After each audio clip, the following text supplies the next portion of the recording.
And hello, everybody. It's Monday night, October 1st, and you're live with Sherry Shriner. You know, it's been a pretty wild past couple of days, so just hang in there, folks. We're going to go on a little bit of a ride. At least I have a sense of humor, but I have been insulted that I put a blonde woman on my website. Website is down at SherryTalkRadio.com. If you go there, you'll just get bartending ads. Yeah. What can I say? But you know what? It should take another day or two before that's back up. Not sure what the problem is, but that's okay, because if they don't get my site back up, I will put 10 more on it. And so I will put 10 more websites up. They know how I am. If they really want to tick me off and mess with me, I just put up more websites, and so that's what I'll do. So I would assume that my website will be back up within a day or two. Some of the things going on that I've seen already from the codes, and it was really amazing. Alright, somebody's saying they can't hear me. I knew the show was going to be messed with tonight.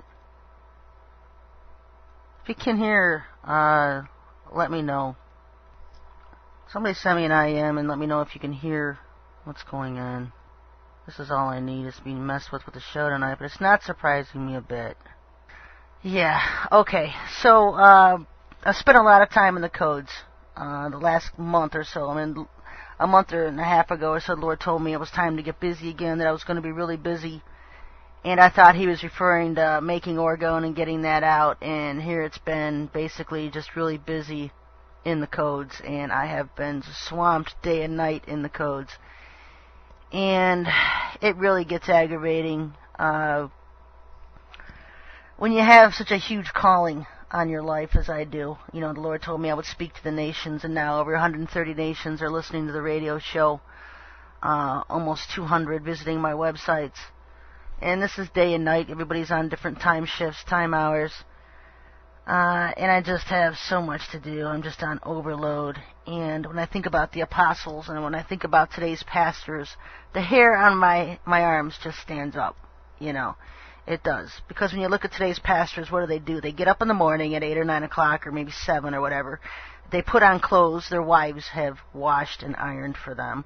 They eat breakfast their wife has made for them. They go to their churches and have secretaries answering their phone calls or emails. They have assistants doing all the grunge work for them. I mean, what do these guys do? They sit there and just have 5, 6, 7 days a week to prepare a 30-minute sermon on Sundays.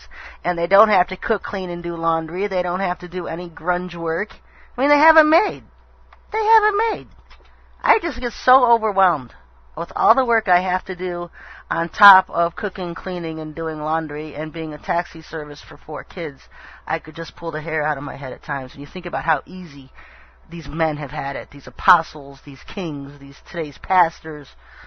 I mean, good Lord. Sometimes I just want to pull the hair out of my head, and so sometimes I can just cop an attitude with the Most High and just rant. You know, I just rant at him. And he just listens. Doesn't say anything. But that's just the way it is. Sometimes it gets very frustrating. And then when you get online, you can't even get to your website because you want to be people want to mess with you. They want to mess with me, and that's, I'm going to put up 10 more websites within 3 days if my site isn't back up. And I know those freaks from hell are listening to my show tonight. And so you better get my website back up, because I'm not fooling around here, because I never do. Piss me off long enough, and I do exactly what I'm going to say. I'm going to put up more websites. And so that's just the way it is, folks. I know they're mad. I know what they're doing. I know what they're up to. You know, last week I had a delivery coming here for some food that I had ordered for stock. And I knew that when he arrived here the next day, he was going to be wired by the FBI, and that he was going to, that the whole thing was a sting from the FBI. And so I knew what to expect. And when this guy, sure enough, when he pulled up and he was dropping the boxes off that I had ordered, started asking me questions. And I knew he was wired. And I just gave him a look like, shut up. Shut up. I'm not to talk to you. You know. And so it's coming down to the wire, because in the Bible codes, it's almost like I'm looking at them in real time now. I can see things happening in real time.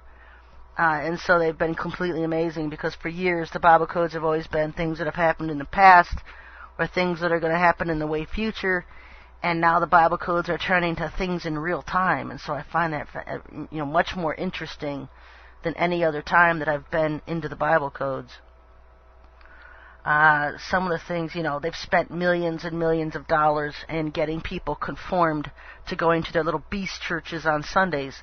And so the only believers in the Most High that are a real threat to them are the ones who recognize that they're beast churches and don't go to them.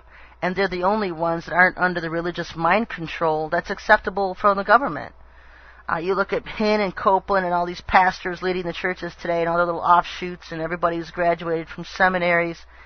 They're all controlled by Satan because they don't have the truth in them. They have enough to where they think they have the truth, and they just keep leading millions and millions of more people into Satan worship, because that's all these churches are today, is Satan worship.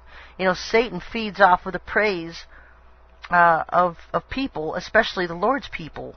His biggest sin back in his rebellion was he was the angel of praise, he was the light bearer, and he was converting all of the angels, the angelic civilizations at that time. He was in charge of several of them on all the different planets, and he was converting all of their praise to the Most High, to himself. And that's when the sin had crept into him that he wanted to become like the Most High God. He was stealing all the praise of the angels and converting it to himself. And that's what he's doing today in the churches. Everybody sits there every Sunday and they praise the name of Jesus and they worship and love and just go on and on about the name of Jesus and this Jesus. Who is Jesus, folks? Who is Jesus? It's not his name. His name is Yahushua. And when you try to tell these churches today, they know, okay, that's the Hebrew name, but this is Jesus. This is the name we have given them. No, that's the name Satan gave them. And so these churches, week after week after week, praising the name of Satan, through the name of Jesus. It's not the Son of God's real name, folks.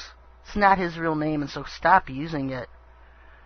And so, just another, a little tidbit here. I'm going to go on a lot of rabbit trails tonight because I'm being aggravated by a million different things at once.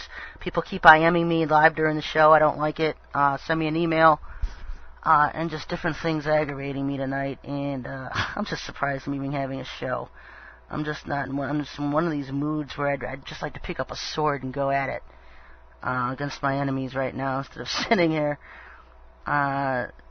Sometimes it just gets really frustrating when you're so limited and you feel like you're limited in what you can do. But time's coming to a close. Time is coming to a close. Especially the anger in D.C. right now. And the fact that I have exposed this Maitreya as a double of Cain, a DNA clone, a DNA double of Cain. That has really blown their socks off that I've exposed that, and they're trying to figure out how I found that out. Some of the other things that they're just really into right now. I did notice that Hillary Clinton, some of the members of Congress, if not all of Congress, and Bush and them, have been studying my Angels article